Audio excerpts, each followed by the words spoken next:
and gentlemen, Jai Hind.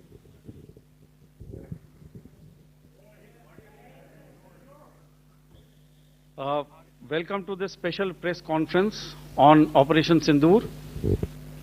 We will begin with opening statements by the three senior officers to my right here, who have been directly overseeing operations during Operation Sindoor. We have Lieutenant General Rajiv Ghai, Director General Military Operations, who will cover the aspects related to land domain. Air Marshal A.K. Bharti, to his right, Director General Air Operations, will provide insights on the air domain. And to my right is Vice Admiral A.N. Pramod, Director General Naval Operations, who will cover aspects on maritime domain. Following their briefings, we will move on to the question answer session. I now request the DGMO to commence the opening brief. Thank you, Sandeep. A very good evening to all of you, ladies and gentlemen. You are all by now familiar with the brutality and the dastardly manner in which 26 innocent lives were prematurely terminated at Pahalgam on the 22nd of April.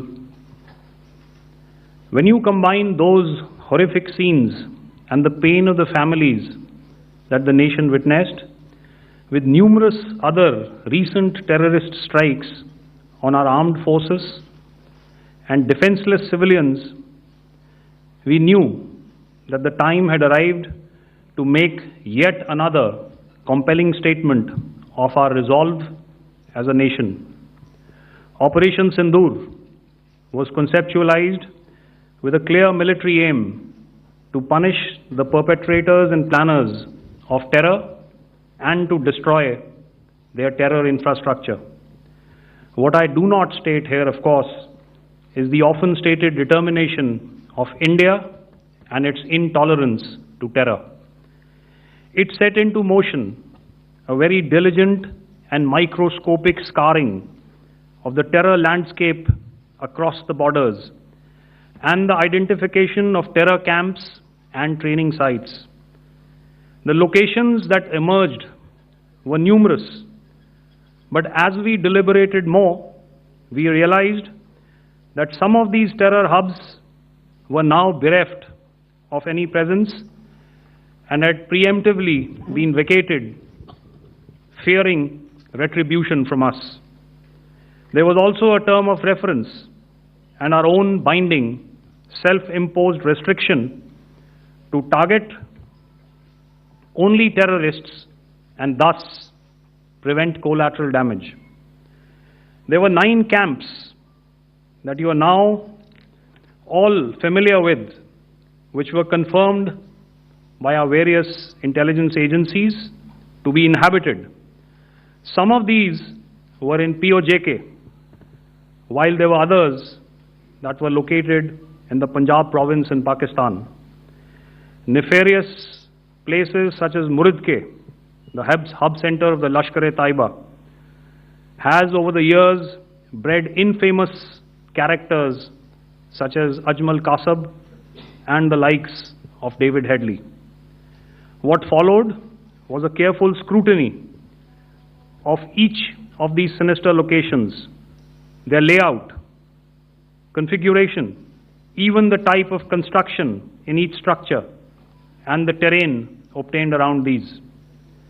This was with an obvious intent to deduce and identify the exact vector that was required for their neutralization, as also the eyes in the sky that we would send up to ensure that we brought back evidence that we had indeed targeted what we set out to.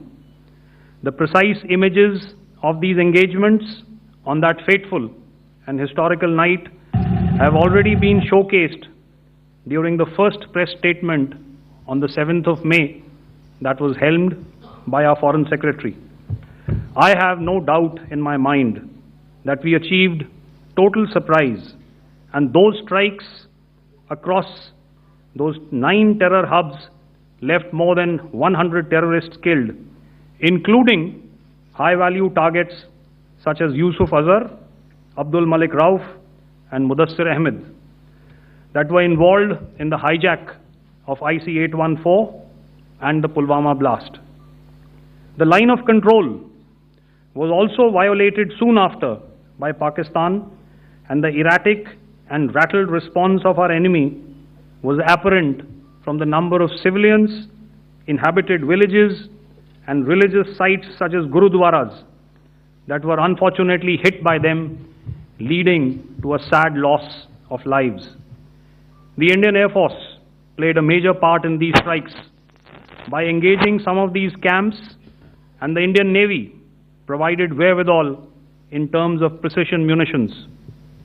The Indian Air Force obviously had their assets up in the sky, and I will here request Air Marshal Bharti, the Director General of Air Operations, to detail for you the methodology that the men in blue adopted to successfully manifest this mission. Thank you, Rajiv. A very good evening, ladies and gentlemen.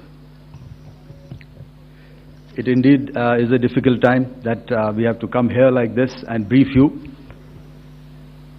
We could have done without this, but we had no choice. As the DGMO has detailed, the event was precipitated by the dastardly act at Pahalgaon. The sequence of events have already been detailed. We carefully selected the targets, and out of the 9 selected targets, the target systems that were given to the Indian Air Force were the notorious training camps at Bhavalpur and Muridke, these being further from the international boundary. Through critical target system analysis, we analyzed what was to be done to annihilate these targets and plan to engage these targets with precision air-to-surface guided munitions so as to avoid collateral damage. The modalities of planning process I will not go through at this instant. However, what I would like to show you is the results that we achieved through our targeted air strikes. Could I have the second slide, please?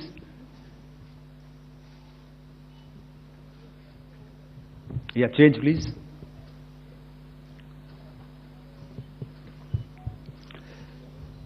Okay. This is what the terror infra at Muridke looks like. If you see, north is as indicated, and to the right is east, where the international boundary lies. Could we have the next slide, please?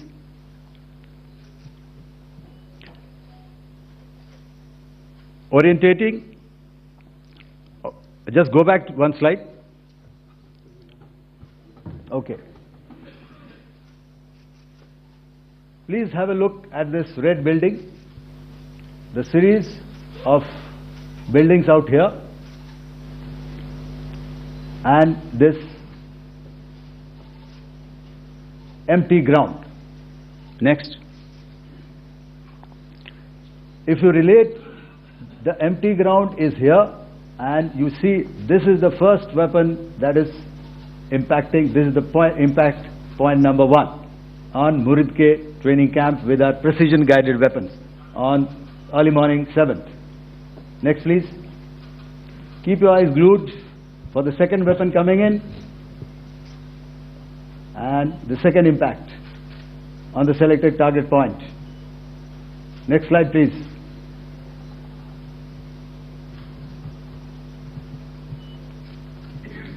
Third weapon, third impact.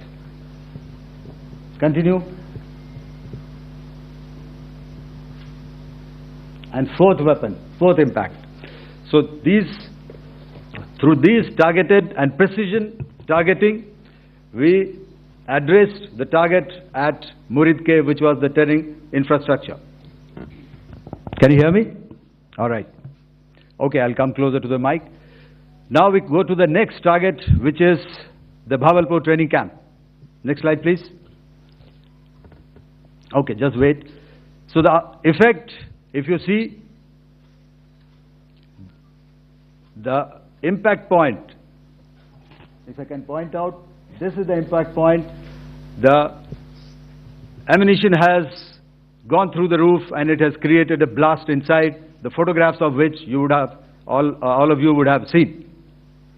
And the red building, after that there was this double-story building. It has been completely decimated by our precision targeting. Next, please.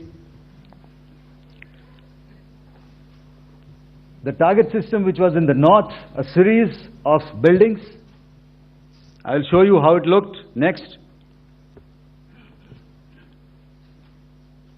Completely destroyed by our precision targeting. Next. Now coming to Bhavalpur, this is the target complex that we are dealing with, a fairly large target complex. So we had to carefully choose the points that we needed to address, which were high value and which would meet our stated objectives of eliminating the terrorists. I would like to draw your attention to this red canopy, and in relation to that, I would cover the targets. One target system is a series of buildings here, other one here, and other one out here. Next slide, please. This is how it looked before, and this is how the building looked after the impact of the weapon. And orientation in relation to this red canopy, you can see here. Next, please. Before, next, and after. The roofs have completely collapsed. Next. This is the target system. Next. Precision targeting, and we have achieved our objectives here. Next. All right. So that was what we did on the 7th. Our objective was to address these two terrorist camps, and that we did with precision. And thereafter, we maintained a robust air defense posture, because remember, our objective was to target the terrorists and terrorist infrastructure, not any other infrastructure, not the Pakistani military, not the Pakistani any other infrastructure. So that is what we have maintained on the 7th of May. However, what we saw in the evening of 7th of May, we were saturated with a raid of Pakistani unmanned aerial vehicles and small drones. And these came in waves in our civilian areas, over our military installations, and all of them were successfully intercepted. Few of them did manage to land. However, there was not much damage that they did. And we have our robust counter-US hard kill and soft kill systems which did the job. However, the difference here was that we had targeted the terrorists. The adversary now has targeted our civilians and the military infrastructure. So it had to be responded to.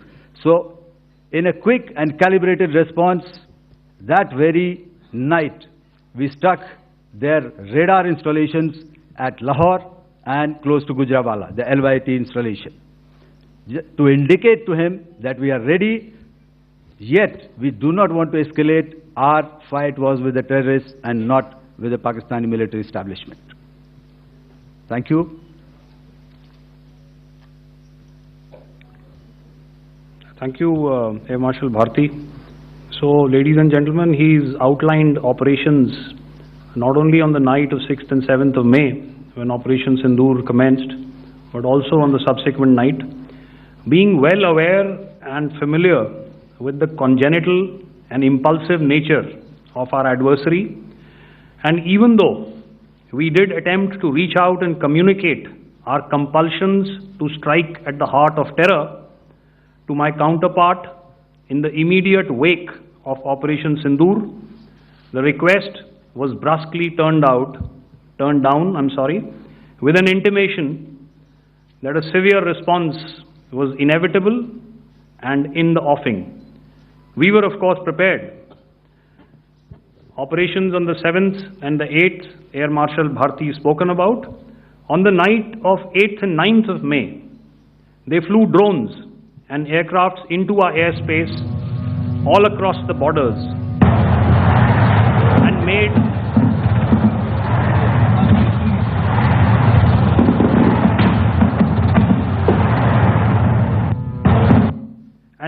largely unsuccessful attempts to target numerous military infrastructure. Violations on the line of control by Pakistan also commenced yet again and precipitated into fierce arty engagements. The air operations on the night of 8th and 9th of May, I'll yet again request the DG Air Operations to cover.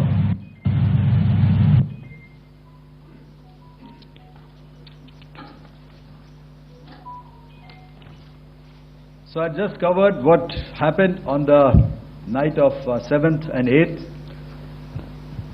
What we found that on the night of 8th and 9th, starting as early as 22:30 hours, our cities had a mass raid of drones, unmanned aerial vehicles, UCAVs, starting right from Srinagar, going down right up to Nalia. It was a mass raid in waves, and it was relentless. However, we were prepared, and our air defense preparedness ensured that there is no damage on ground or to any of the intended targets that the enemy might have planned for. The difference between 7th night and 8th night was that on 7th night, he sent in his Yeha class of UAVs. However, these UAVs can go some distance, they are armed. However, on the 8th, less numbers of armed UCAVs were there or UAVs were there, and more numbers of quadcopters, maybe for surveillance or just for harassment of civilians. This continued till midnight. Our air defense preparedness ensured that there was no damage on the ground, either to the military installations or to the civilians. However, the enemy had yet again shown that he wanted to up the ante and he wanted a fight, and we were up to the task. In a measured and calibrated response, we once again targeted his military installations, which included his SAM sites at Malirkant. This also included his surveillance radar sites at Lahore and close to Gujranwala. These were suitably addressed, and thereafter his drone attacks continued even till morning, which we countered, and during the daytime there was some respite. Here I would like to bring out another aspect. What we found was that while the drone attacks were being launched from somewhere close to Lahore, enemy had allowed his civilian aircraft to also continue to fly out of Lahore.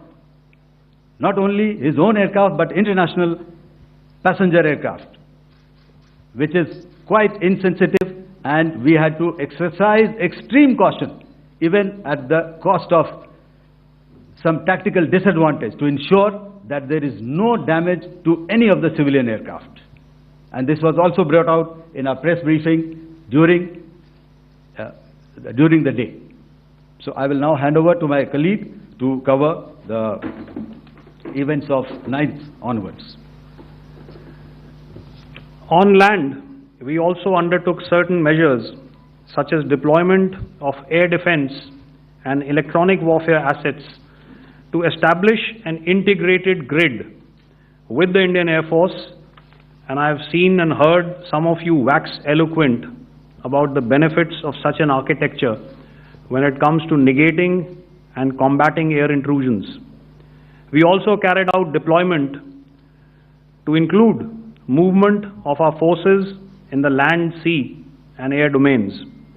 The night of the 9th and the 10th of May saw similar intrusions by drones and aircrafts, and this time there was a concerted effort to target airfields and some very, very important logistic installations, albeit yet again unsuccessful and denied gallantly and efficiently, I must say, by the integrated Indian Air Force and Indian Army Air Defense.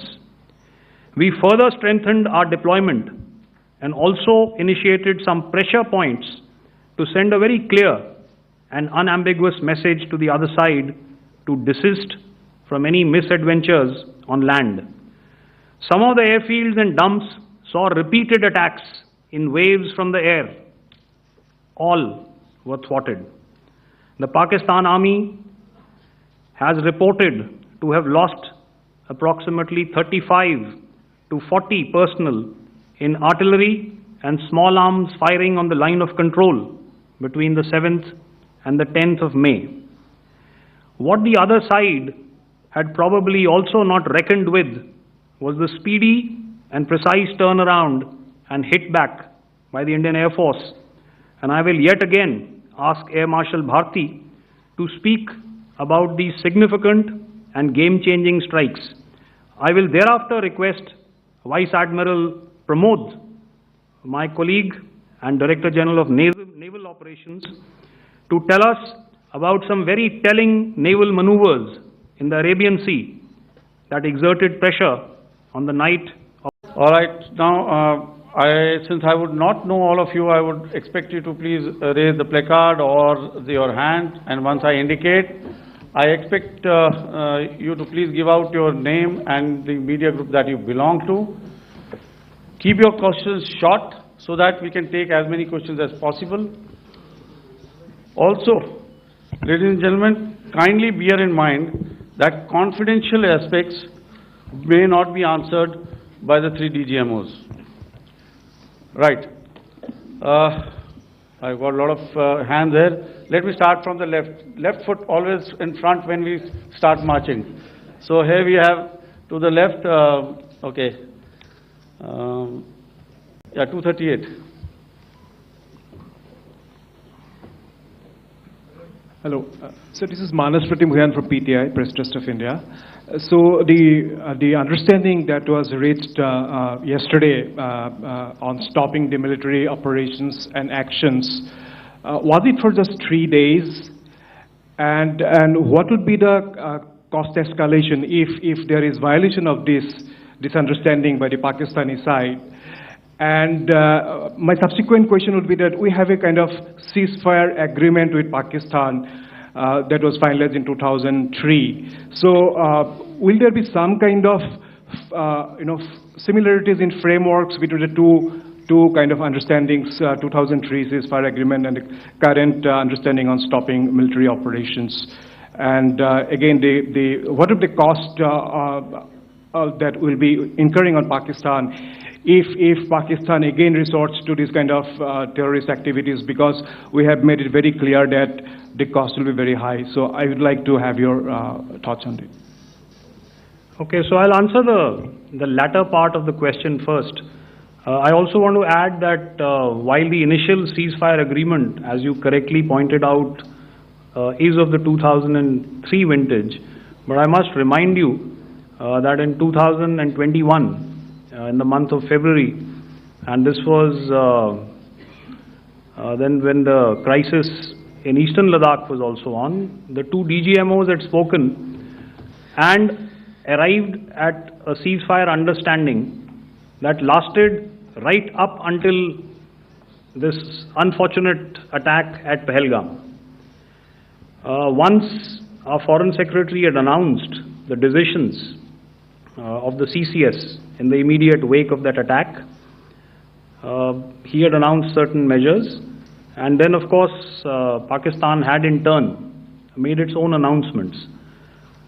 Since then, there have been certain violations of this ceasefire understanding, and of course after the 7th of May, like I pointed out during my statement, that there have been numerous violations on the line of control especially, and of course along the international boundary by the Pakistan Army and the Pakistan Air Force.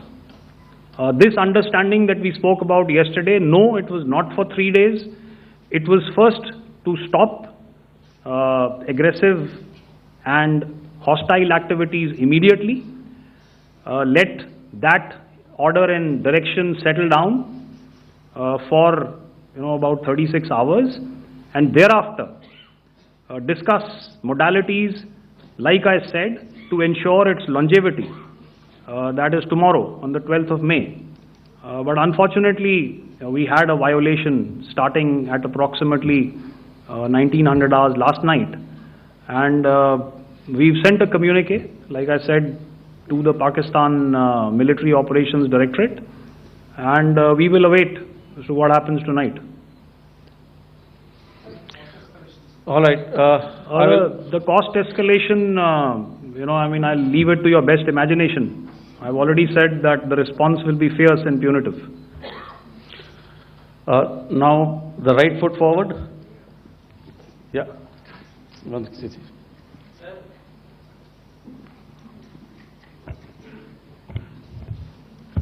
Sir, I am Ajit Dubey from ANI, sir.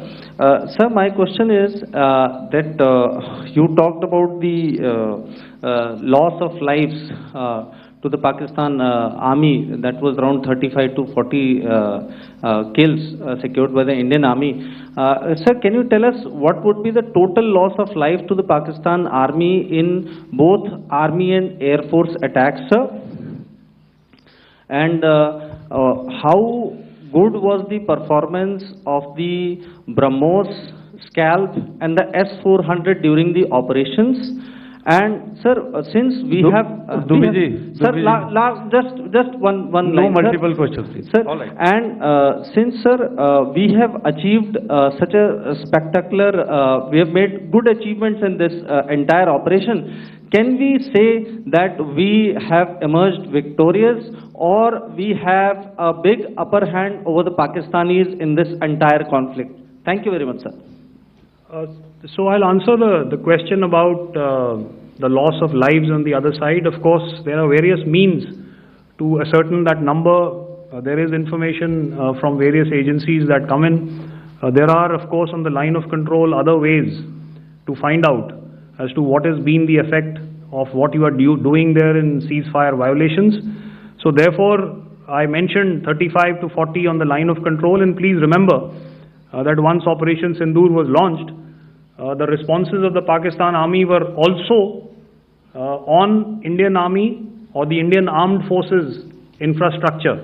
Let me put it that way. So that's why I did not cover casualties of the Pakistan Army, at least in the initial phases of battle, because those were not our targets. Our targets were terror-oriented, and of course later, once they launched air intrusions and air operations on our infrastructure, we've used heavier weapons, and of course there would have been casualties, but those are still being assessed. The effects of the weapons that you mentioned, I will request Air Marshal Bharti to apprise all of you about those. Good evening, Mr. Sujit. How are you? Ajit. Okay, we are meeting after some time. I never mentioned about any of the weapons that we used. Check. Okay. What I was saying, that I never mentioned of any of the weapons, the caliber that we used. All right. So we'll leave it at that. Those are matters of operational details which I would not like to go into. But suffice to say that whatever methods and whatever means we have chosen, it had the desired effects on the enemy targets. How many casualties? How many injuries? Well, to start with, our aim was not to inflict casualties, but in case there have been, it is for them to count. Our job is to hit the target, not to count the body bags. And the last part of your question, I wonder if you read out the tweet on ADG-PI at midnight once we'd done what we had to in Operation Sindoor. And that's credit to my friend here on the left. Justice has been served, Ajit. That is all that I will say. Ajit, I'll request you to, refrain putting words into his mouth. All right. Yeah, I'll come back to the left. 147. Sorry, 47. No, 47. Did I see it here or? Yeah. Good evening, gentlemen. Sorry, 147, I saw it there. Sorry. Yeah. Since I've already said 147, start please. Hi sir, good evening. This is Shivam Patel from Reuters News Agency. Thank you for giving me the opportunity. My question, sir, is how many military targets did Indian Armed Forces strike in Pakistan in response to the attacks from Pakistan? How were these targets selected? And how many troop casualties have been there in total on both sides, if you can give details? Thank you. I'm sorry, where are you? I haven't spotted his... He's to the right. Okay. Can you just repeat that for me, please? Sure, sir. So my name is Shivam Patel. I'm from Reuters News Agency. My question is, how many military targets in total did the Indian Armed Forces strike in Pakistan in response to the attack from Pakistan? How were these targets selected? And how many troop casualties have been there on both sides, if you can? So you were speaking of the targets that I mentioned in the wake of the attack at Pahalgam, right? Military targets, after full response. Yeah, I think it's amply clear to everybody here that the Pakistan army has not crossed the international boundary, neither in the plain sector nor on the line of control. So the intrusions have been in the air. There have been certain attempts on the line of control when ceasefire violations have been on to try and infiltrate and carry out and perpetrate activities that we are all very well familiar with. Whether these are by terrorists or by the Pakistan army or its special forces and commandos is difficult to say, but each of these have been effectively thwarted. So therefore, as far as engagements of military targets on the other side is concerned, I thought Air Marshal Bharti covered those very well and in detail, and he also mentioned as to how they went about targeting those. I think those images were very clear and very, very graphic in telling us as to what we needed to hit. And you'll remember right at the outset I said that we even went into what was the construction in each of these locations and therefore decided on the vector that had to be utilized. May I? Please. Okay, if I could add to what the DGMO has said, I have already detailed the targets. Now, whether it is X numbers or Y numbers that is immaterial. And what damage have we inflicted, you have seen. What are the casualties on the other side? As I said, that is for them to count. As far as we are concerned, from the air defense side, if they had a choice, they would have definitely come in. They are fighters, there are more numbers of UCAVs. It is not that they did not intend to come in. It is only that our robust AD posture prevented them from coming in. So that must be known, and that must be realized by all the audience here. Yeah, I'll come to the left now, 24.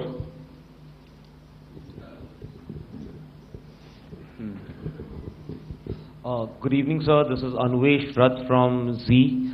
Sir, I wanted to know on the first briefing which was done by FS and two representatives from Air Force and Army, you showed a list where there was 21 places in that list. You have stuck 9. Are more operations going to be held? Is Operation Sindoor still on? And the second question, thank you, sir. Thank you so much. And also, I want to congratulate all three of you for a fantastic operation that you guys have done. Thank you so much. Thank you so much for that one question. Yeah. Sir, the question. Unfortunately, Rath, is that your name? I'm sorry. You know, as far as operational details are concerned, I am not in a position to share those right now. But I think I'll take a cue from Pramod. You know, he said towards the end that the Indian Navy is still in a posture that is deterrent.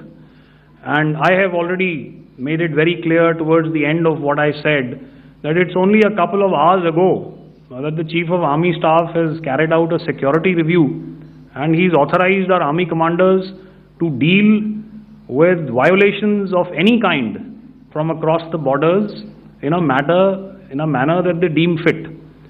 So again, to reiterate, the response will be fierce and it will be punitive.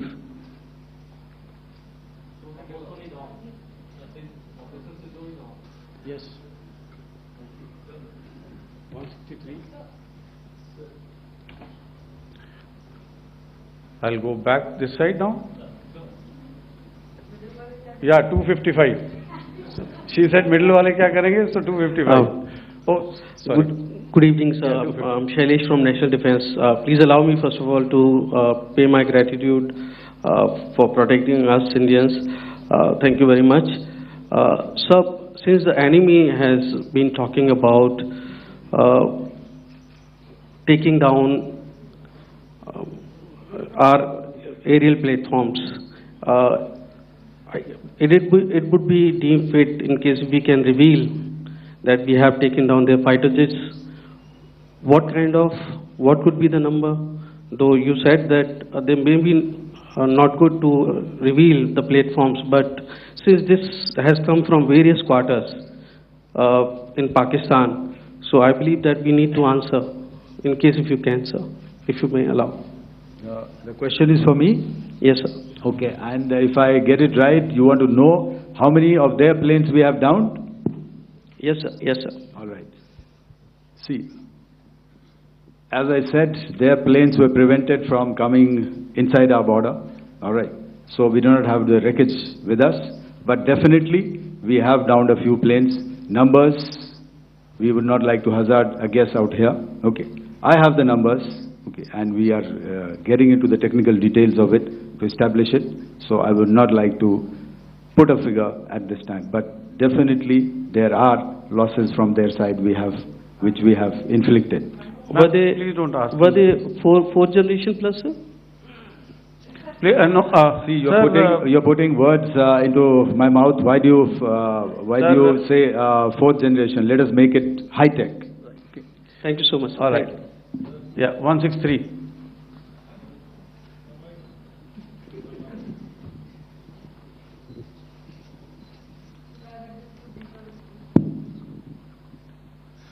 Sir मैं मंजीत नेगी हूँ आज तक से। मेरा सवाल ये है कि इस पूरे ऑपरेशन में जो आतंकी ठिकानों को निशाना बनाया गया, क्या नंबर्स कुछ बता सकते हैं कितने आतंकी मारे गए? कुछ नाम सरकार मतलब कुछ नाम मीडिया में आए भी हैं जो बड़े उसके मास्टरमाइंड थे।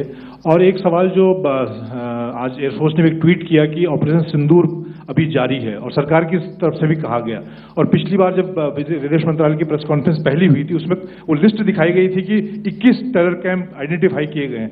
तो क्या जो बाकी बचे हुए टेरर कैंप हैं उन पर भी कार्रवाई होगी? और एक नंबर अगर आप बता पाएं कितने टेररिस्ट मारे गए? Sir before you answer, sir before you Manjeet ji, 3 questions. The third one has just been asked here before. So 21 this thing. So I'll request the first to be answered so that we have more number of people who can ask.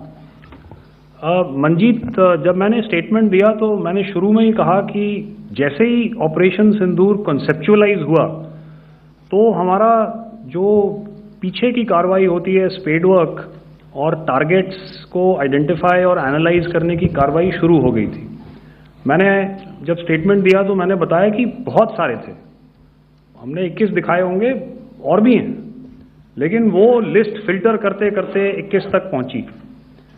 अब क्या आगे engage किए जाएंगे? अगर ज़रूरत पड़ेगी तो ज़रूर एंगेज किए जाएंगे, लेकिन मैंने बताया कि इस समय जो इंट एजेंसीज ने हमें बताया कि फलाने कैंप में प्रेजेंस है, हमने उनको एंगेज किया। कुछ नाम मैंने लिए, कुछ नाम अभी पुख्ता किए जा रहे हैं।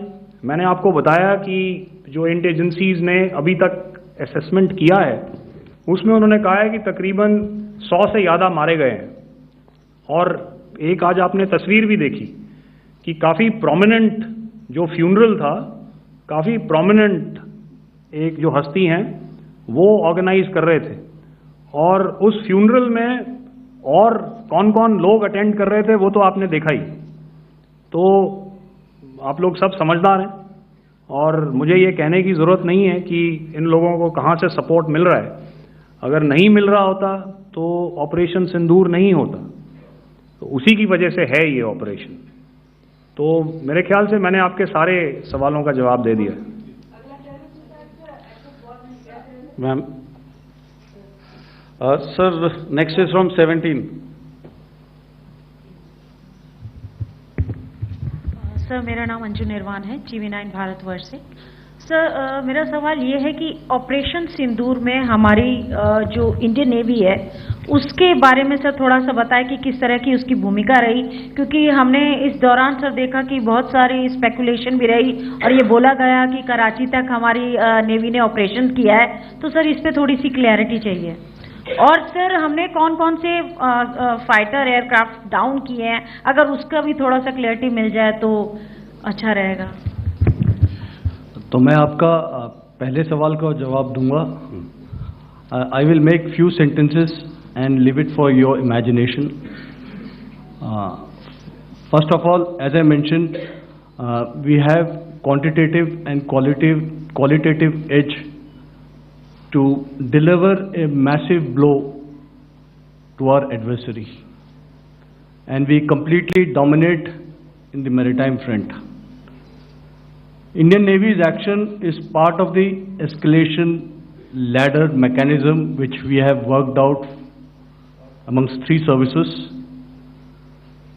This time, if Pakistan dare take any action, and Pakistan knows it, what we are going to do. That's all. Okay. आपके सवाल का जवाब मैं पहले दे चुका हूँ। आपके सवाल का जवाब मैं पहले दे चुका हूँ, इसलिए मैं बस उस तक ही सीमित रखूंगा और इतना कहना चाहूँगा कि आने वाले दिनों में आपको खुद ही पता चल जाएगा, और ऐसी बातें छुपी नहीं रहती हैं, तो पता चल जाएगा। So at this time we'll just let it be. Okay, ladies and gentlemen, we have 1 or 2 more questions, sir. So please, they are going to be outside. You can speak to them there also. 104.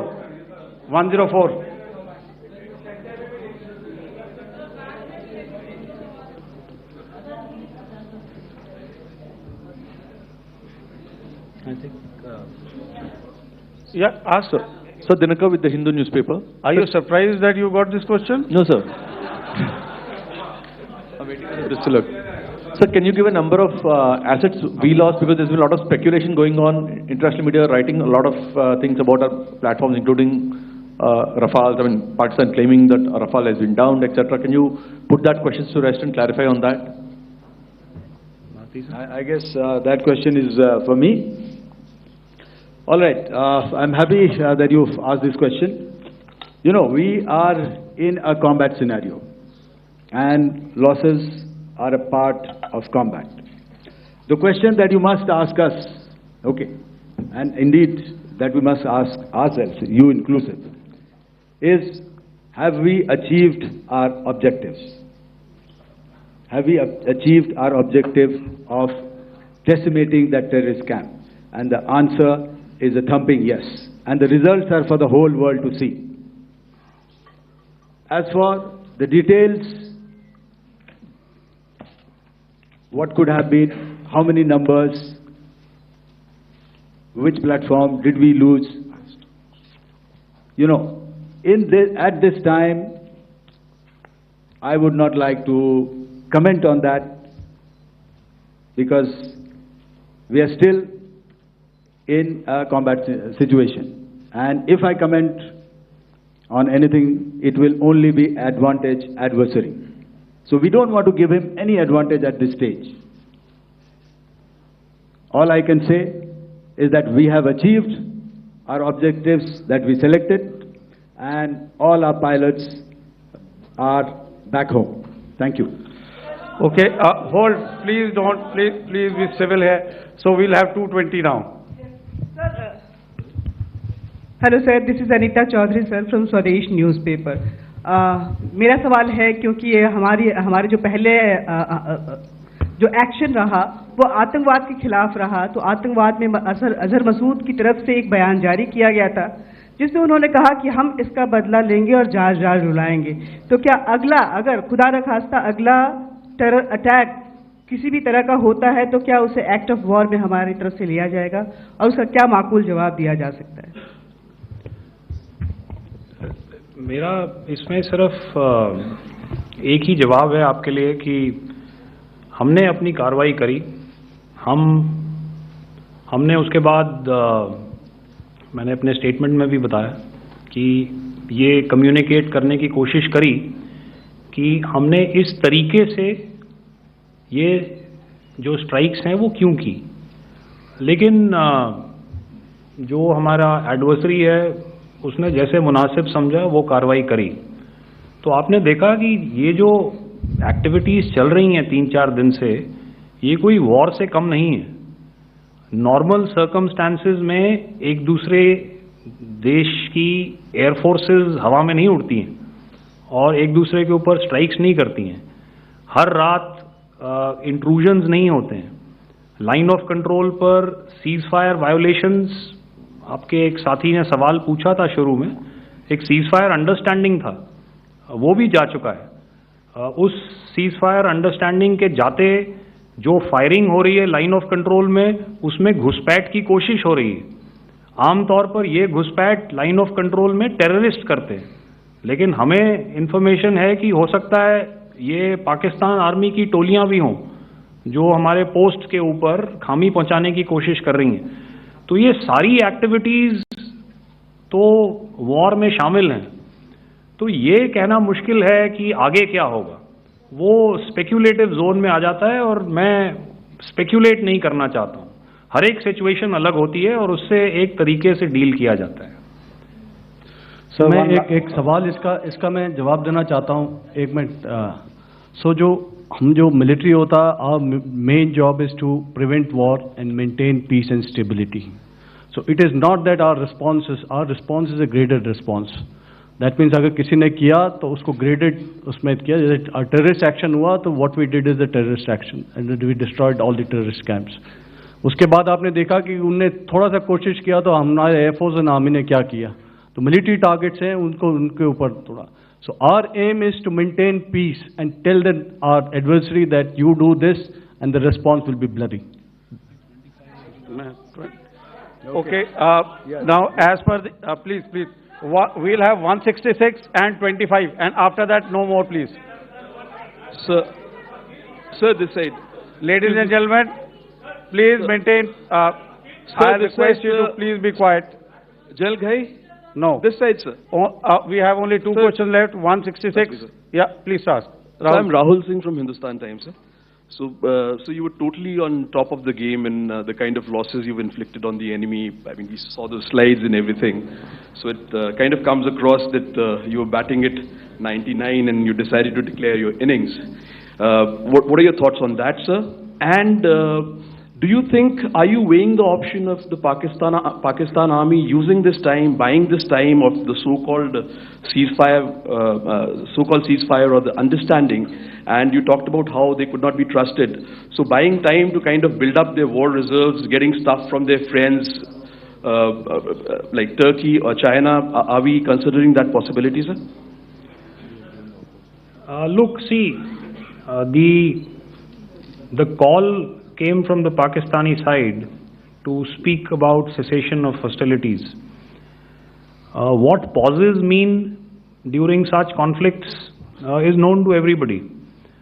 I don't want to go into the pros and cons of how preparation for war is made. That is a process in itself. But I think my senior colleague here, the DG Air Operations, spoke, or he alluded at least, to what this operation was precisely and specifically meant for. And I think that's something that we achieved, right at the outset. Had we had the option not to go further, we probably wouldn't have. But we've been compelled to be in this situation. And as you've seen, the armed forces of India, and you've got the 3 Director Generals sitting here, we are always prepared to face any eventuality. And like I said, that's for the sovereignty, the territorial integrity, and the safety of our citizens. So whatever has to be done will be done. I'm not so concerned about what Pakistan will do in this time. I'm only concerned about what we will do. We have a roadmap and a plan, and we will follow it diligently, and we will follow it to the T. That's the contention that I want to make here today. Ma'am, please. Okay, the last question, and ma'am, 25. She has been asking since the first one. Sir, I'm Nandita. Sir. She's not asking a question. Sir, I'm Nandita Dagar, DGAR from DD News and DD India. Sir, I wanted to ask you that my question is to General Ghai. Sir, you spoke to your counterpart yesterday and the Pakistani counterpart. Sir, what is the Indian Army's assessment that despite that agreement, that talk that you had, despite that agreement coming into effect at 1700 hours yesterday, why did they violate it? And number 2, yesterday at the Joint Defense Ministry and Foreign Ministry briefing, Wing Commander Vyomika Singh and Colonel Sophia Qureshi had told us that we have cited the Pakistani troops amassing at the borders and at the LOC. Sir, has that situation changed? Have they withdrawn? And sir, if in case, despite now there is a lull, of course, but if tonight again the enemy again carries out shelling and aerial intrusions through drones, what is going to be our response, sir? Thank you. So, without outlining the specifics of that response, I've already made it clear that there will be a response, and it will be fierce and it will be punitive. Why the Pakistan Army chose the option of violating the understanding that was arrived at earlier yesterday, I think that's a question that we best answered by the Pakistan DGMO. I wouldn't be able to, give you that. But, in situations such as these, and if you go back into any conflict, sometimes these understandings take time, to fructify and manifest on ground. But without, getting into the reasons, it is our mandate to be prepared at all times, and that we were. It's not as if because there was an understanding we weren't prepared. I must tell you that the armed forces were on a very, very high alert, and they continue to be in that state even as we speak. Oh, all right. Ladies and gentlemen, please, ma'am, please. Okay, thank you so much for coming today. Those who have missed asking a question, those who have missed, see, I knew I'll grab this attention from you like this. Those who have missed the opportunity to ask a question can give me a written one. I'll definitely get back to you with that. And also, they are they are invited for a cup of tea in my office day after tomorrow. Thank you, ladies and gentlemen, for coming. Thank you.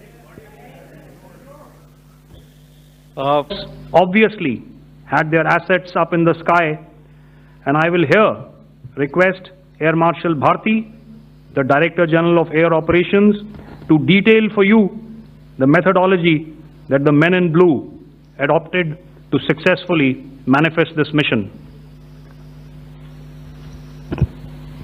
Thank you, Rajiv. A very good evening, ladies and gentlemen. It indeed is a difficult time that we have to come here like this and brief you. We could have done without this, but we had no choice. As the DGMO has detailed, the event was precipitated by the dastardly act at Pahalgam. The sequence of events have already been detailed. We carefully selected the targets, and out of the 9 selected targets, the target systems that were given to the Indian Air Force were the notorious training camps at Bhavalpur and Muridke. These being further from the international boundary.